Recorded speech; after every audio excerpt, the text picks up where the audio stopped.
So we're going to look at the bases which I've chosen for my twisted models. I decided to get some scenic bases. I ordered them in from the Outpost, and what we'll do is we'll have a look at the bases from there. I'll show you where they are on the website, and then I'll take you through to how I've treated them and what they look like. So here we are on the Outpost website. If we go down to Hobby Supplies, I think it's Bases and Scenic Bases, and then I'm trying to remember who they were made by Baker, and then it's the Streets of London bases. So here they are. And so essentially you can get three different sizes. Obviously for twisted you're after 30mm or 40mm, so that's what I got. So let's have a look at the 30mm one first. You get 12 of them in a pack. They're all different and just a mix of pavement and cobblestones. But yeah, they're pretty sweet, and I'm pretty impressed with what came through. And then looking at the 40mm bases, whilst you get 12 in a pack for the 30mm, you only get 5 in a pack for the 40mm. But that's not so bad, because you don't really need all that many for twisted, as far as I can tell. I know in the box set I've only got one 40mm base. That's them up close, and we'll have a look at them in a little bit more detail in just a second. Right. So this is what they look like when they come out of the packet. These are the 40mm ones, but essentially they're just resin bases. The 30mm ones are pretty similar.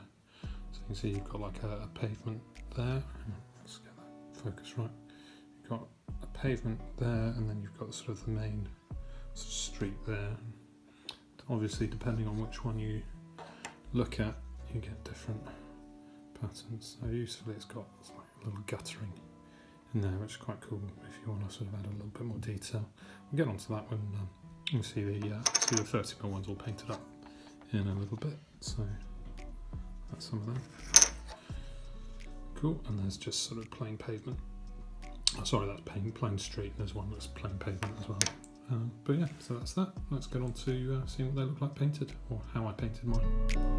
So, what do? I prime them all up using some Rust-Oleum surface primer. Only because it's cheap. It's from Amazon and it works really nicely. So that's the stuff I use. So you can see here I've primed up all the 30mm bases and the first few Erkin I'm gonna work on. So the first two colours I'm going to use, I'm just going to use a couple of greys. I'm going to use Stonewall grey for the pavement, and the sombre grey I'm going to use for the roads or for the main cobblestones. So you see that all painted up, nice and easy. And then chuck a nice wash of Agrax Earthshade over the top of them, and that comes up really nicely because it hits all the grooves. So I saw that, and then I thought, well, you've got that sort of gutter in there, and I thought, well, let's stick some sort of greeny, gungy stuff in there just to break up the colours a little bit. Oh, I forgot to mention just before I did that, just a little bit of dry brush over the top. So I used the Stonewall to dry brush the colour I used for the pavement.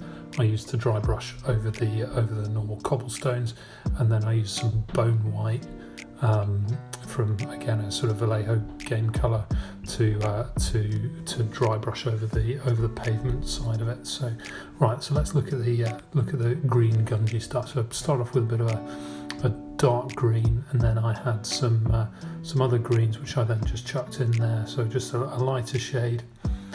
And then I thought I'd give it a go with livery green, which is almost neon, which, as you can see on the one on the right hand side, it just came up far too bright, so I had to knock that back with a green wash, which I did. And then you can see in the final picture there, probably the one on the right shows it better. That works out quite nicely. And once these are all,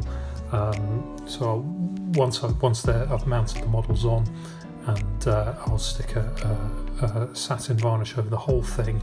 I'll then pick out the gunge in a gloss varnish as well. So what you can see I also did on these ones, just to break up the colours a little bit, is chucked a little bit of the greens that I had, just to make it to break up the colours, and a little bit of red as well, just to break up the so that it's not all just beige and grey. But so yeah, that's that, nice and easy. Right, so thanks for watching. So this is the second in the series of videos on Twisted.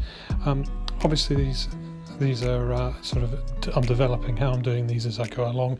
But yeah, if you like the format, great. If you can think of a way that I can change it, or better ways to do it, then that's awesome. Please leave comments.